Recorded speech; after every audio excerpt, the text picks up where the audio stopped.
আসসালামু আলাইকুম ওয়া রাহমাতুল্লাহি ওয়া বারাকাতুহু। পাশের দেশ নরেন্দ্র মোদীর ঘুম হারাম করে দিলেন এরদোয়ান আর ডক্টর ইউনূস মিলে। শুধু এরদোয়ান আর ডক্টর ইউনূস মিলেন নাই, এরদোয়ান মিলেছেন পাকিস্তানের সাথে, মিলেছেন মালদ্বীপের মতো দেশের সাথে। প্রিয় দর্শক, সেই বিষয়গুলো আজকে গুরুত্বের সাথে প্রকাশ করেছে এনটিভি বাংলাদেশ থেকে। আমি এনটিভির একটি ব্রেকিং নিউজ আপনাদেরকে একটু রেকর্ড শোনাবো, তারপরে আমি বাকি বিশ্লেষণে যাব। বাংলাদেশ ভারতীয় সীমান্তের কাছে তুরস্ক থেকে কেনা বাইরাক্তার TB2 ড্রোন মোতায়েন করেছে। এর মাধ্যমে দক্ষিণ পূর্ব এবং পশ্চিমে 3 দিক থেকে ভারতকে ঘিরে ধরেছে এই ড্রোন। ANI রিপোর্ট অনুযায়ী এই অত্যাধুনিক ড্রোন সীমান্ত সংলগ্ন অঞ্চলে নজরদারি মিশনে ব্যবহার করছে। ভারতের প্রতিরক্ষা সূত্রের বরাত দিয়ে ANI আরো বলছে, ভারতীয় গোয়েন্দা সংস্থা এই ড্রোনগুলোর কার্যক্রম এবং সেগুলোর গতিবিধি নিবিড়ভাবে পর্যবেক্ষণ করছে। বাংলাদেশের বাইরাক্তার TB2 ড্রোন মোতায়েনের খবর এমন একটি সময় আসলো যখন পাকিস্তানের সাথে বাংলাদেশের সম্পর্ক দ্রুত শক্তিশালী হচ্ছে। জাহাজ বোঝাই করে সওদা আসছে বাংলাদেশে, যদিও জাহাজের ভেতরে কি আছে না আছে এমন প্রশ্ন করে ফেলেছে ভারত। চিন্তার আসলে শেষ নেই। ওদিকে ভবিষ্যৎবাণীতেও নাকি কি সব আছে। বিশ্লেষকরা বলছেন, যেভাবে একের পর এক প্রতিবেশী হারিয়েছে দেশটি, তাতে গেছে দিন ভালো, আসছে দিন কালো। কারণ পাশে থাকা বাচ্চারা আর বাচ্চা নেই, বাচ্চারা আজ বড় হয়ে গেছে। প্রিয় দর্শক, পাশে থাকা বাচ্চারা আর বাচ্চা নেই, এখন বাচ্চারা বড় হয়ে গিয়েছে। মালদ্বীপ বড় হয়ে গিয়েছে, পাকিস্তান বড় হয়ে গিয়েছে, বাংলাদেশ বড় হয়ে গিয়েছে। চতুর্দিক থেকে ভারতকে ঘিরে ধরেছে এরদোয়ানের দেওয়া ড্রোনের মাধ্যমে। বাংলাদেশের 3 দিকে, ভারতের 3 দিকে বাংলাদেশ এবং পাকিস্তান, মালদ্বীপ মিলে বেষ্টন করেছে তুরস্ক থেকে আসা অত্যাধুনিক ড্রোন, যেই ড্রোনটি আমেরিকা, ইউরোপ সহ অন্য কোনো দেশের হাতে নাই। এরই মাঝে বাংলাদেশকে এখন আতঙ্কিত দেশ হিসাবে তাদের নাকি জ্যোতিষীরাও খুব বড় মাপের দুঃসংবাদ দিয়েছে ভারত সরকারকে। ভারত যেহেতু জ্যোতিষী বিশ্বাস করে, সেই জ্যোতিষীদের ভবিষ্যৎবাণীতে আসছে ভারত খান খান হবে বাংলাদেশ, পাকিস্তানের মতো দেশের হাতে। প্রিয় দর্শক, আমরা আন্তর্জাতিক এই খবরটি কেন আপনাদের সামনে তুলে ধরেছি? আমরা আন্তর্জাতিক খবরটির ভিতরে বাংলাদেশের অন্যতম বর্তমান প্রধান উপদেষ্টা ডক্টর মোহাম্মদ ইউনূস রাষ্ট্রীয় ক্ষমতায় আছেন, যিনি নাকি সামাল দিতে পারবেন আন্তর্জাতিক অঙ্গনকে। যদি এই রাষ্ট্রীয় ক্ষমতা গণতান্ত্রিক উপায়ে বাংলাদেশের অন্য কোনো রাজনৈতিক দল থাকতো, তাহলে এই ক্ষমতা, এই পাওয়ার বা এই শক্তি ভারতের সাথে বাংলাদেশ কখনো অতীতে দেখাতে পারেননি, ভবিষ্যতে দেখাতে পারবেন কিনা সেটা দেখার বিষয়।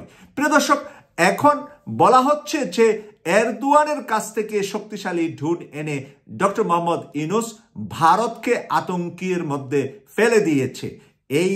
এরই মাঝে আমরা ডক্টর মোহাম্মদ ইউনূসের কাছ থেকে আমরা জানতে পারলাম যে তিনি মালদ্বীপ এবং ভুটানের সাথে সরাসরি বাণিজ্য করবেন, সরাসরি খাবার দাবার, যাত্রীবাহী গাড়ি সব কিছু চলাচলের ব্যবস্থা করবেন, নতুবা ভারতকে আন্তর্জাতিক অপরাধী হিসাবে চিহ্নিত করবেন। কারণ পার্শ্ববর্তী দেশগুলোর উপর দিয়ে ভারতের ট্রেন যদি বাংলাদেশের উপর দিয়ে, ভারতের গাড়ি যদি বাংলাদেশের উপর দিয়ে তার অন্য 7 সিস্টারে যেতে পারে, বাংলাদেশের মালামাল নিয়ে কেন মালদ্বীপ, ভুটান, নেপাল, পাকিস্তান, শ্রীলঙ্কা যেই কোনো দেশে যেতে পারবে না? আমরা সেই রাস্তা আমরা মায়ানমার উপর দিয়ে চায়নাতে সরাসরি ব্যবসার ব্যবস্থা করব এই ডক্টর মোহাম্মদ ইউনূসের এই শক্তিশালী সুপুরুষটির মাধ্যমে। প্রিয় দর্শক, আমরা আন্তর্জাতিক সংবাদটি এই কারণে আপনাদেরকে তুলে ধরেছি যে আন্তর্জাতিক শক্তি দিয়েই বাংলাদেশ এগিয়ে যাবে।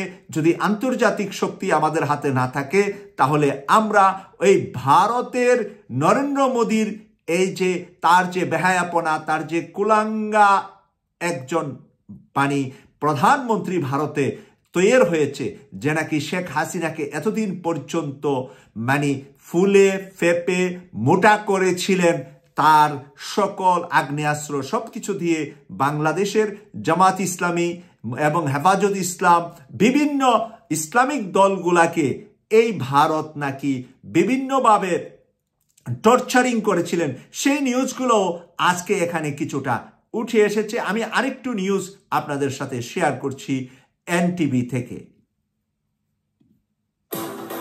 এবছরের শুরুতেই যখন তুরস্কের বাণিজ্য মন্ত্রী ডক্টর ইউনূসের সাথে বৈঠকে বসলেন, তখন থেকেই কি যেন হয়েছে ভারতের। বাংলাদেশের সাথে এত খাতির কিসের এরদোয়ানের দেশে, এমন প্রশ্নই করে গেছেন নিজেকে। মার্চে আবার নিজেদের প্রশ্নের উত্তর নিজেরাই নিয়ে হাজির হয়েছে দেশটি। বলছে বাংলাদেশের হাতে তুরস্কের বড্ড খতরনাক ড্রোন পৌঁছে গেছে এবং সেটা সীমান্তে মোতায়েনও করা হয়েছে। ভারতীয় সংবাদ মাধ্যম ANI বলছে শুধু বাংলাদেশই নয়, বরং মালদ্বীপ ও পাকিস্তানও ভারতের দিকে তাক করে রেখেছে একই মডেলের টার্কিশ ড্রোন। চারিদিকে এমন সাজ পরিস্থিতিতে ভারতের সেনারাও রয়েছে সতর্ক অবস্থানে। হঠাৎ এত ভয় পাচ্ছে কেন ভারত? ঘটনা এবারই প্রথম নয়। ভারতের গণমাধ্যম গত বছরও বলেছিল তুরস্কের বাইরাক্তার TB2 ড্রোন বাংলাদেশের সীমান্তে উঠছে। তখন বিষয়টিকে সত্য নয় বলে জানিয়ে দিয়েছিল প্রধান উপদেষ্টা প্রেস উইং। কিন্তু থামেনি ভারত। তককে থেকে এবার সাফ জানিয়ে দিয়েছে কোনো সীমান্তেই ভালো নেই ভারত। কুচকে মালদ্বীপকেও যখন ভয় পাওয়া শুরু করেছে ভারত, তখন বিষয়টা আর সাধারণ নেই। এত ভয় পাওয়ার কি আসলেই কোনো কারণ আছে? চলুন কিছু সমীকরণ মেলানো যাক। তুরস্কের আকাশে ডানা মেলেছে পৃথিবীর সবচেয়ে দুর্ধর্ষ বলে মনে করা যুদ্ধ বিমান কান। এর ছবি প্রকাশ পাওয়ার পরপরই ঝড় শুরু হয়ে গেছে পশ্চিমা শিবিরে। এক লাফে তুরস্ক যেন কয়েক দশক এগিয়ে গেছে। তবে পশ্চিমারা যেভাবে হাইহুতাশ করছে তার ঠিক উল্টো তুরস্কের মিত্রদের ঘরে। পাকিস্তান তৎক্ষণাৎ বলে দিয়েছে কান আমার চাই। শুধু পাকিস্তানি নয়, বরং আরব আমিরাত, সৌদি আরব, আজারবাইজানও মুচকি হাসছে। পাকিস্তানের হাতে ইতিমধ্যে চীনের পঞ্চম প্রজন্মের যুদ্ধ বিমান হাজির। যাই হোক, এবার মালদ্বীপের হাতে তুরস্কের ড্রোন, বলছে স্বয়ং ভারতী। এদিকে ভারতের মতে বাংলাদেশেও নাকি তুরস্কের বাইরাক্তার উঠছে। অর্থাৎ তুরস্কের ড্রোন, যুদ্ধ বিমান সব কেন যেন মুসলিম দেশগুলোতেই হাতছানি দিচ্ছে। হচ্ছে নাকি বড় কোনো পরিকল্পনা? আর সেই বড় পরিকল্পনায় যুক্ত করা হয়েছে বাংলাদেশকেও। এমনটা সন্দেহ করেই হয়তো এমন কান খাড়া করে রেখেছে ভারত। যদি প্রিয় দর্শক, আপনারা সংবাদটি পুরোপুরি এবার বুঝতে পারলেন যে পাকিস্তান, আজারবাইজান অ্যান্ড মালদ্বীপ, সৌদি আরব, আরব আমিরাত সবাই এখন তুরস্কের দিকে। তুরস্কের কান যুদ্ধ বিমানটি বর্তমান বিশ্বের সবচেয়ে অত্যাধুনিক যুদ্ধ বিমানটি বানিয়েছেন, যেটা পশ্চিমা বিশ্বকে তাক করে দিয়েছে। এরকম যুদ্ধ বিমান পৃথিবীর আর কেউ বানাতে পারেনি। এটা এরদোয়ানের কেরেশমেটি, তুরস্কের কেরেশমেটি। তাই এই কেরেশমেটি থেকে এখন ভারত মানে ভয়ে আতঙ্কিত যে চতুর্দিক থেকে ভারতকে বেষ্টন করে ফেলেছে তুরস্কের দেওয়া যুদ্ধ বিমান এবং ড্রোনের মাধ্যমে। প্রদর্শক, আমরা ভারত বিরোধী নয়, আমরা ভারতের জনগণের বিরোধী নয়। আমরা বিজেপির মতন একটা উলঙ্গ রাজনৈতিক দল, যেই দলটি নাকি শুধু হিন্দুত্ববাদী ছাড়া অন্য কোনো ধর্মের মানুষকে সহ্য করে না। ভারতে মুসলমানরা যেরকম নির্যাতিত হয়, ভারতে খ্রিস্টান, বৌদ্ধ, অন্য ধর্মের মানুষরাও নির্যাতিত হয়। তাদের পাশের দেশগুলার সাথে যেই দেশগুলাতে অন্য ধর্মের মানুষ আছে, সেই দেশগুলাতেও ভালো নেই কেউ।